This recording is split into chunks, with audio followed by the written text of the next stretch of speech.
Les adaptations de jeux vidéo au cinéma, c'est un peu à double tranchant. Soit ça donne des films pas trop mal, comme les 3 films Sonic, Donjons et Dragons, qui étaient vachement cool d'ailleurs, ou encore Super Mario Bros. Mais bon, le plus souvent, ça donne des trucs vraiment pas terribles, genre Hitman Agent 47, Assassin's Creed, par exemple. Non, sérieux, c'est vraiment pas terrible. Dernièrement, on a eu Minecraft, qui est clairement pas dingue. Alors, aucun spoiler, vous inquiétez pas, mais pour vite fait en parler, le film est pas trop mal fait, il y a de bonnes idées, et par moments c'est drôle, mais à part ça, c'est pas fou, hein. Steve n'est pas Steve, mais plutôt Jack Black, l'acteur, et tout est trop facile dans le scénario, pour ceux qui l'ont vu d'ailleurs. Dites-moi si vous êtes du même avis, mais j'avais vraiment l'impression de voir un film fait pour les 7-8 ans qui découvrent le jeu. Et puis en vrai, ce qui est vraiment ultra chiant dans le film, c'est que Steve, il décrit tout. Genre, regardez ça, c'est un seau d'eau pour amortir votre chute. Ça, c'est un villageois. Ça, c'est un golem de fer. Il fait peur, mais il est très sympa. On dirait que c'est juste de la ref pour faire de la ref. En mode, regardez, c'est comme le jeu. Mais c'est pas du tout subtil. Enfin bref. Le film Minecraft est clairement pas ouf, c'est pas un bon film, mais c'est pas non plus la pire adaptation de jeux vidéo. Et du coup, il est temps de voir quels sont les pires films adaptés de jeux vidéo. Les adaptations de jeux vidéo en film, c'est souvent la cata, le genre qui te fait te demander ce que tu regardes. Mais heureusement, pour oublier tout ça, il existe des jeux qui, eux, savent te donner le contrôle total de l'histoire, sans qu'un scénariste en roue libre vienne gâcher tout ça. Et c'est également le cas de Weststate RP, le premier jeu de rôle mobile en monde ouvert, où tous les persos sont de vrais joueurs, et que vous pouvez trouver juste ici, dès maintenant, sur l'App Store et Google Play. Ici, l'histoire est façonnée par vous,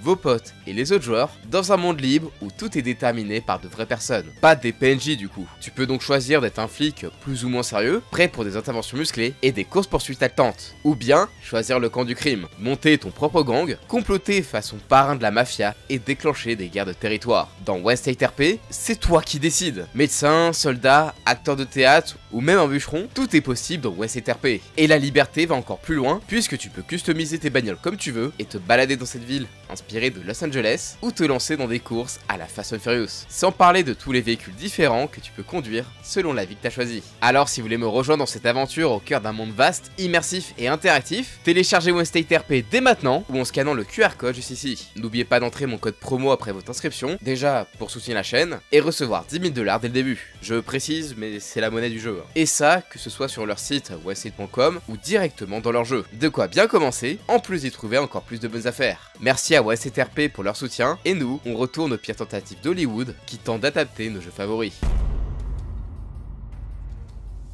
Alors, je pense que tout le monde connaît au moins de nom les jeux Resident Evil. C'est une des licences de jeux d'horreur les plus connues et lucratives du jeu vidéo. Et justement, qui dit succès, dit évidemment adaptation en film bien sûr. Et c'est comme ça qu'on a eu en 2002 le film Resident Evil de Paul W.S. Anderson, un film vraiment pas terrible, qui a vu naître 5 autres derrière, qui sont encore moins bons. C'est assez kitsch, mais si on doit retenir 2 choses, c'est que les films au final, ils ont plutôt bien marché au box-office, et surtout la scène des lasers, qui est bien reprise dans les jeux vidéo. Et ça franchement, je trouve ça plutôt cool. Mais vu que c'est une saga qui a pas tellement grand chose à voir avec les jeux, bah on va plutôt parler ici du dernier sorti en date, Resident Evil, Bienvenue à Raccoon City. Alors, du coup, cette nouvelle adaptation prend place en 98 dans la fameuse ville de Raccoon City. On y suit Claire Redfield qui revient dans sa ville natale pour enquêter sur les agissements de la Umbrella Corporation. Et évidemment, son retour en ville coïncide avec la transformation des habitants de la ville en zombies et Claire va devoir essayer de s'échapper de tout ce merdier. On y retrouve également Léon, forcément, puisqu'on adapte Resident Evil 2, mais également Chris Redfield, Jill Valentine ou encore Wesker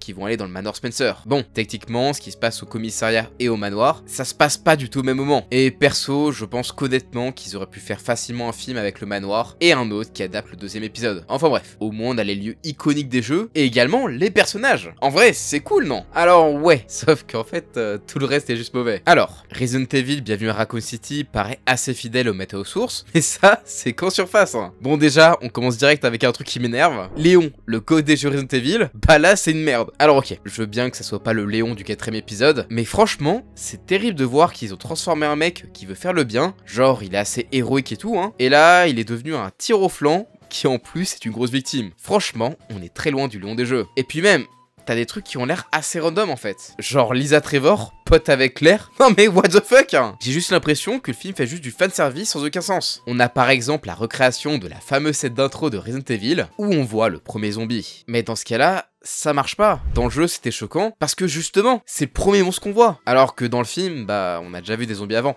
donc c'est pas réellement une révélation. Puis en vrai, y a pas réellement d'ambiance horrifique, et j'ai juste l'impression que le film suit des bullet points sur des trucs qui doivent coller au jeu, genre la transformation de Birkin, par exemple, ou le fait que Wesker revienne avec des pouvoirs et porte ses fameuses lunettes de soleil. C'est un peu stupide d'avoir fait de Birkin un méchant basique, alors qu'en vrai, c'est une victime d'Umbrella. C'est un personnage tragique malgré lui, et Wesker ne porte pas des lunettes de soleil parce qu'il a mal aux yeux à cause de la lumière. Il en porte de base. Enfin bref, l'action est mal gérée, l'histoire est mal développée, on s'attache pas spécialement aux personnages vu que c'est tous des connards, et surtout, le truc le plus terrible du film, c'est les effets spéciaux. Genre, regardez ce zombie, ou encore le monstre à la fin du film. Non, juste, il est trop moche quoi. Là, j'ai juste l'impression de voir la cinématique d'un jeu PS3. J'ai très envie de vomir, j'ai très envie de vomir. Non, sérieusement, comment c'est possible de sortir un truc comme ça? En vrai, je critique, mais faut pas mettre la faute sur ceux qui ont bossé sur le film. Car en vrai, c'est pas trop leur faute. Alors, pour la faire courte, à la base, ce film c'était un projet un peu ambitieux, qui devait reprendre les intrigues des deux premiers jeux en les mixant ensemble. Ils voulaient faire un film très qualitatif et bien horrifique, sauf qu'évidemment, Sony a décidé de changer pas mal de choses dans le scénario, puis a drastiquement baissé le budget, qui était déjà assez faible. Et du coup, eh ben, ça donnait ce qu'on a eu. Un film pas terrible, loin d'être le pire film Resident Evil ou la pire adaptation de jeu vidéo. Non,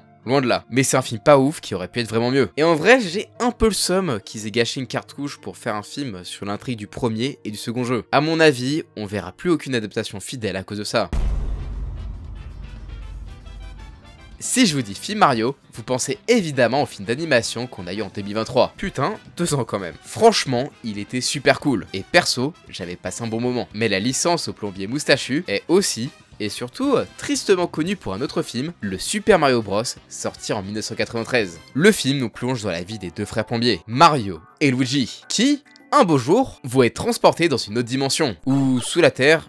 J'avoue que c'est pas très clair en soi, où ils vont faire la rencontre d'humains dirigés par un certain Koopa qui a enlevé une certaine Daisy. Et donc, Mario et Luigi vont se lancer dans une aventure pour la sauver et botter les fesses du méchant au passage. Bon, très honnêtement, y a rien qui va dans ce film. Prenons par exemple le scénario, Mario et Luigi qui sont isekai dans le royaume champignon. En vrai, pourquoi pas, hein. Je suis pas fan des isekai, mais c'est un peu ce qui se passe dans le film de 2023. Sauf qu'en vrai, si c'était que ça poserait pas trop de soucis. Mais là, ils ont voulu trop expliquer pour rien. Genre l'explication de l'existence du royaume champignon, c'est qu'il a été créé quand la météorite est tombée sur la Terre et a tué les dinosaures. Genre l'impact du caillou a créé une nouvelle dimension où certains dinosaures ont survécu et ont évolué pour devenir comme nous, les êtres humains. Mais what the fuck? Ça a aucun putain de sens. Et même sans en avoir, c'est juste pas crédible du tout. Pourquoi expliquer des trucs qui en ont pas besoin? Juste dire que le royaume champignon c'est un monde qui existe parmi plein d'autres, ça suffisait largement. Et puis en vrai, si c'était que ça, à la rigueur, c'est pas si grave. Non, le souci, c'est que tout le reste, c'est vraiment le niveau 0. Le scénario est réel et pas crête, les acteurs sont roue libre total, et les effets spéciaux, j'en parle même pas, parce que là, je crois bien que je vais gerber. Mais le gros souci de ce film, c'est qu'il respecte pas du tout l'univers des jeux Mario. Le film se passe dans un univers dystopique ultra bizarre. Genre, je veux bien qu'on adapte un univers, mais là, c'est un peu deux choses opposées. Et d'ailleurs, c'est quoi, selon vous, l'objectif de Mario dans les jeux? C'est de sauver la princesse Peach. Donc, si vous faites un film sur cet univers, ce serait quoi la moindre des choses? Que Peach soit dans le film, on est d'accord, hein? Et bah devinez qui n'est pas présent dans le film. Et oui, Peach, évidemment. À la place, c'est Daisy qui est là, et qui naît d'ailleurs au début du film d'un œuf. Mais bon, ça choque personne apparemment. Genre t'as l'impression que les nonnes, elles voient ça tous les jours. Enfin bref. Du coup le héros, c'est pas Mario, c'est Luigi. Oui, c'est un peu bizarre quoi. Et puis, je vous parle même pas de Bowser qui est évidemment un humain, comme tout le monde, hein, ou de ces trucs absolument cauchemardesques qui sont, attention, accrochez-vous bien, des Goombas. Oui, c'est pas une blague. C'est de la merde. Vraiment. Ce film a certes l'honneur d'être la première adaptation de jeux vidéo au cinéma, mais il est vraiment trop nul. En fait, ils ont voulu trop adapter l'univers de Mario au nôtre, alors qu'il n'y en avait pas besoin en fait. Heureusement que 20 ans après sa sortie, ils ont fini par faire un nouveau film Mario, car ça aurait été terrible de s'arrêter sur ça.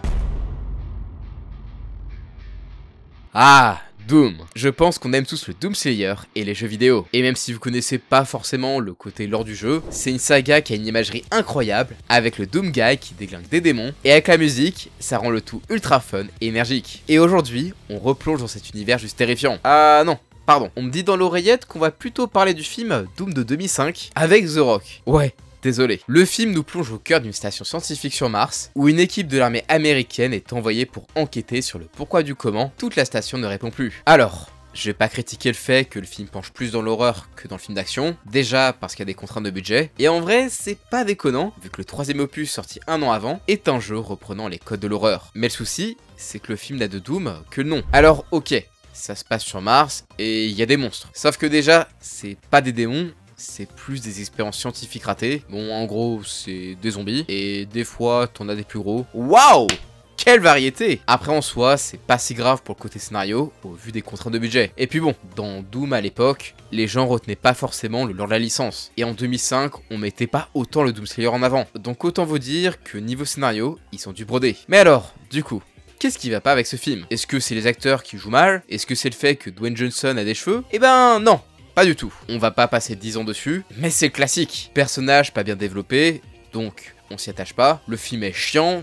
Il se passe pas grand chose, hein. Et c'est horrible à regarder, vu que presque tout le film se passe dans l'obscurité. Et puis bon, MDR, les dialogues sont tous débiles. Il y a rien qui va, et en vrai, on reconnaît pas vraiment l'univers de Doom. Et à part un clin d'œil au BFG 9000, il y a juste pas de fanservice. Genre, même l'armure pourtant iconique du Doom Slayer, ils l'ont même pas mise quoi. C'est juste des soldats lambda, tellement classiques, que tu changes le nom du film, et personne ne verra la différence, tellement il y a rien à voir avec la licence Doom. Ah, quoique. Non, en vrai, j'ai rien dit. Il y a la fameuse scène en première personne, qui est peut-être d'ailleurs la seule idée originale du film. Et d'ailleurs, c'est une bonne idée sur le papier, sauf que, bah en vrai, c'est raté. C'est assez lent, genre, c'est très mou, et je pense honnêtement qu'ils auraient pu faire un truc plus dynamique, vu qu'à ce moment-là, le personnage, il est censé être hyper fort. Ça aurait dû être très bourrin, comme les jeux Doom, quoi. Sauf qu'au final, ça permet juste de voir à quel point les démons sont pas ouf. Et puis, bon, la scène, elle dure 4 minutes, c'est un peu long pour rien, et ça fait vraiment cinématique que tu peux pas skip. Mais bon, malgré le flop, il y a une suite en 2019 pour surfer sur la licence avec Eternal. Et c'est encore pire. Et je vous laisse avec une citation du compte Twitter de Doom, quand on leur a demandé ce qu'ils pensaient du film, nous n'avons pas été impliqués dans ce film.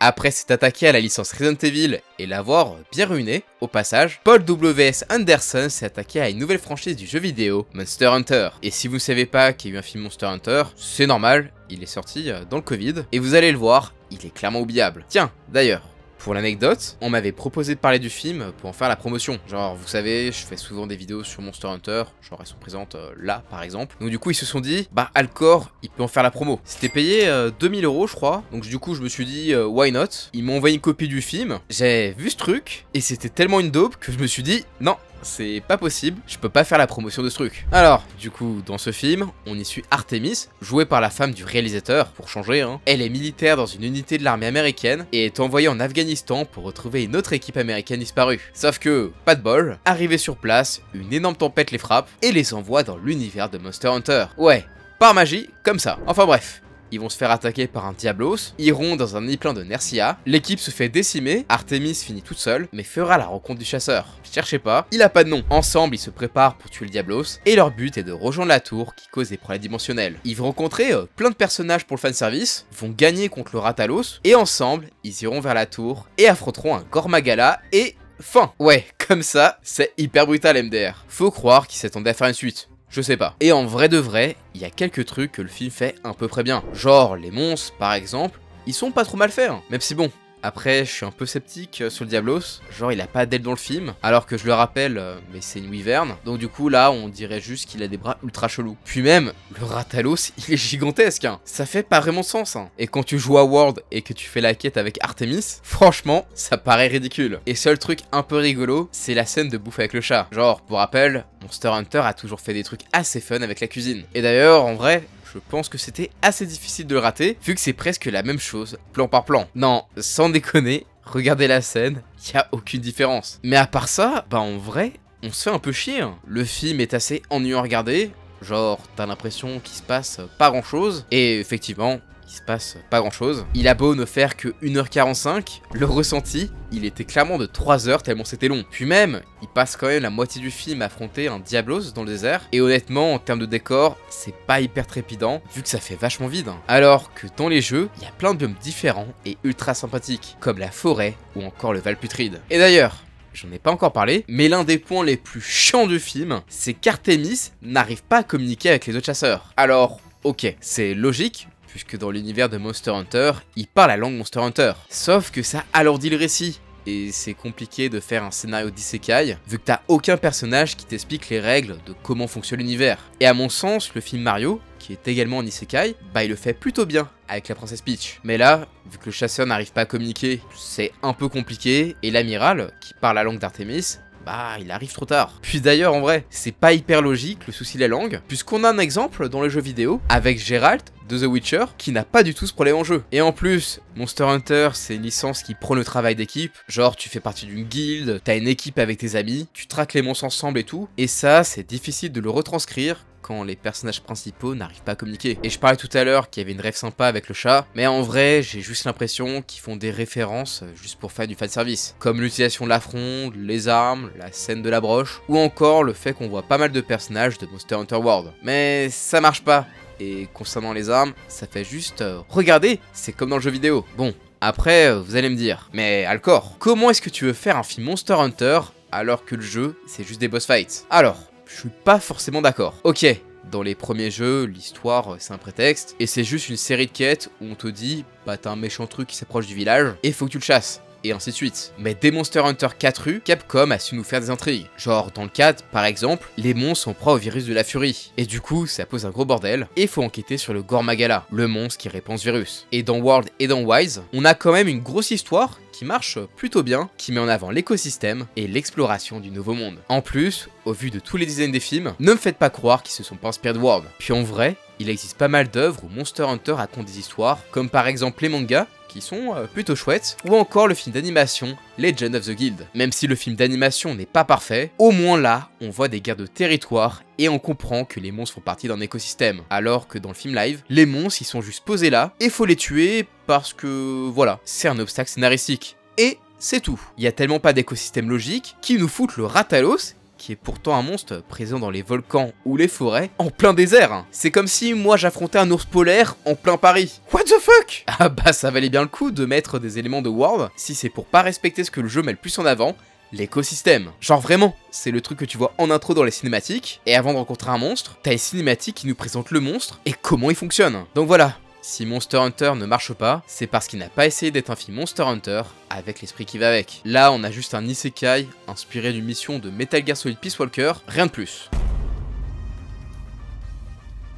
Alors là, ce film, je suis prêt à parier qu'aucun d'entre vous le connaît, tellement il a été oublié. Street Fighter, l'ultime combat, avec le grand Jean-Claude Van Damme en tête d'affiche. Ça vend du rêve, hein. Ce nanar de compétition nous raconte le jour où le général Bison, un dangereux dictateur, va prendre en otage ces dizaines d'habitants de Shadaloo, une ville d'Asie du Sud-Est, et menace de tous les tuer s'il n'obtient pas une belle rançon de 20 milliards de dollars. Oui, ça fait beaucoup. Le colonel Guy de l'armée américaine est alors envoyé pour régler cette situation de crise. Bon, il y a de la bagarre, et les gentils gagnent à la fin. Bon, du coup, c'est quoi le problème de ce film? Eh ben, je dirais tout. Tout a très mal vieilli, il n'y a pas tellement le lore des jeux, ni de combats iconiques, alors que bon, si tu veux voir un film Street Fighter, tu veux voir des combats. Tous les personnages sont ultra clichés au possible, et puis en vrai, la gueule qu'ils ont donnée à Blanca, n'en parlons même pas, c'est trop. C'est de la merde. Après, je dirais que Street Fighter, c'est un peu compliqué à adapter. Il y a une histoire globale avec un tournoi, tout ça, mais chaque personnage vit sa propre histoire. Et en vrai, tu t'intéresses plus à un personnage que t'aimes bien. Genre, personnellement, moi j'aime bien Ryu et Ken, donc c'est eux que je suis quand je joue au mode arcade. Et dans un film,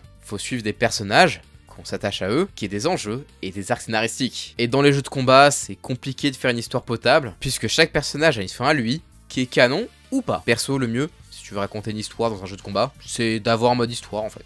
C'est un peu plus simple. Et en vrai, à mon sens, dans le film, c'est pas une si mauvaise idée que ça d'avoir mis Guile en personnage principal. Alors ok, on le met parce que bon, Jean-Claude Van Damme, les États-Unis, c'est un film américain, tu vois un peu le genre. Mais dans les jeux, il a un passif avec Bison, puisque ce dernier est responsable de la mort de Charlie. Mais bon, voilà quoi. L'un des plus gros et l'un des pires défauts du film, c'est d'avoir fait un scénario avec tous les personnages. Parce que oui, quasiment tous les personnages du jeu sont là. Et ils sont tous ratés. Genre vraiment, ils ont tous été massacrés. Vous connaissez Ryu et Ken, deux amis ayant appris le hado. L'un a voué sa vie aux arts martiaux, et l'autre est un playboy qui veut faire le bien. Et bah là, c'est des délinquants. Vous connaissez peut-être Sagat, le roi du Muay Thai. Un personnage ambigu qui veut devenir le plus fort possible. Il a une grosse rivalité avec Ryu, et d'ailleurs, c'est ce dernier qui lui a fait sa terrible cicatrice sur le torse. Et bah là, c'est un dealer d'armes. PTDR. Sinon, t'as Dalsim, le maître du yoga. Et bah, c'est devenu un scientifique. MDR. Et tous les personnages, ils sont comme ça. T'en as aucun qui est intéressant. Les combats, ils sont tous nuls. Et les dialogues, c'est de la merde. Y a rien qui va. Et en vrai, on dirait juste un film d'action nul avec des guns, et avec la licence Street Fighter pour vendre le film. Non, vraiment.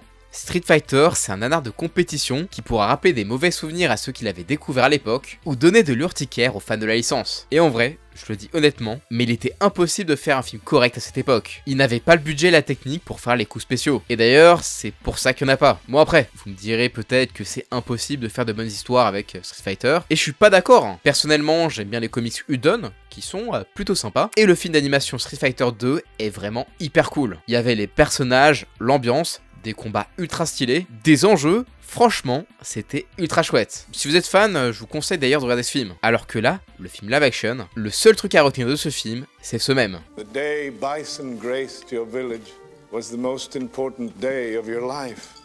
But for me, it was Tuesday. Et pour finir cette vidéo en beauté, quoi de mieux que de parler d'une des adaptations de jeux vidéo les plus récentes, je parle évidemment de Borderlands. Le film nous raconte l'histoire de Lilith, une chasseuse de primes qui est engagée par Atlas, un homme très puissant, pour retrouver sa fille qui est l'élu d'une grande prophétie sur la planète Pandore. Planète qui renferme un trésor que tout le monde dans la galaxie souhaite obtenir. Du coup, vous l'avez deviné, l'un des plus gros problèmes du film réside dans son scénario. Pour ceux qui ont joué au jeu, vous le savez, c'est un univers qui est quand même très riche. T'as des conflits politiques, des corporations avides de pouvoir, un petit peu comme dans Cyberpunk 2077, et bien sûr, t'as les fameux chasseurs de trésors. Sauf que là, le film, lui, il se contente d'un schéma classique où le méchant très méchant veut récupérer une fille qui est l'élu de la prophétie. Tout ça pour trouver un endroit qui renfermerait des trucs de fou. Alors, j'exagère un petit peu, mais le scénario du film, c'est grosso modo ça. Hein. Plutôt que de suivre le scénario du premier jeu, ces gros malades avares de thunes ont fait leur propre bouillie à partir de plein de morceaux de scénario des différents jeux, quitte à couper des personnages comme Brick ou Mordecai au profit de Tiny Tina, qui n'était même pas dans le premier jeu. Et ceci, c'est assez triste quand même, mais le film,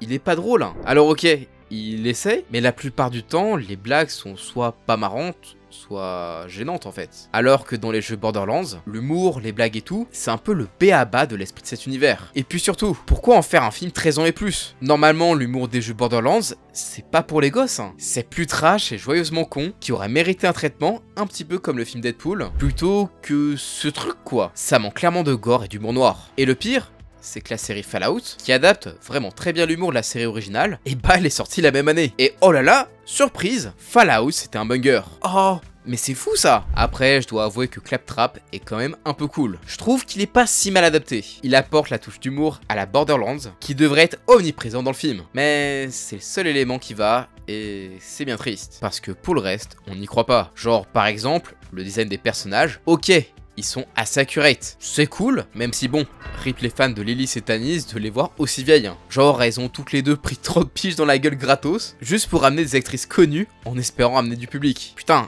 et le pire, c'est que tout a l'air claquos. Hein. On voit que c'est faux, on voit que c'est des costumes, des perruques, etc. quoi. Genre, c'est triste de voir ça dans un film à gros budget, quand tu vois des cosplayers de talent qui arrivent avec moins de thunes à être bien plus fidèles au jeu. Non, genre, vraiment, c'est honteux. Et ça, pour accrocher un univers aussi haut en couleur que Borderlands, c'est pas top du tout. Hein. Alors ok, adapter cette licence, c'était peut-être pas la chose la plus facile à faire, vu que c'est des jeux très chaotiques, où tu peux faire un peu ce que tu veux, mais du coup, là, ils se sont bien foirés avec leur fil rouge, qui, de base, n'est pas intéressant. Et c'est pas que moi qui le pense. Hein. Et bah, ça en fait des jeux vidéo complètement bousillés. Et c'est bien dommage, car certains avaient vraiment du potentiel. Ce qu'on remarque, mis à part les problèmes liés au scénario, c'est que les producteurs et les réalisateurs, en vrai, ils s'en battent les reins des jeux. Y'a aucun effort. Hein. Des fois, ils osent même pas adapter le truc. Et le plus souvent, j'ai l'impression qu'ils ont une liste de bullet points à rayer. Et ils font ça sans plus. Mais franchement, les gars, c'est pas en faisant un peu de fanservice que les gens vont kiffer les films. Et c'est à cause de ces adaptations que l'adage, les adaptations de jeux vidéo en film, c'est toujours nul, est ultra répandu et ressorti à chaque fois qu'il y a une annonce qu'un nouveau jeu va être adapté en film ou en série. Et en vrai, c'est assez normal, car souvent,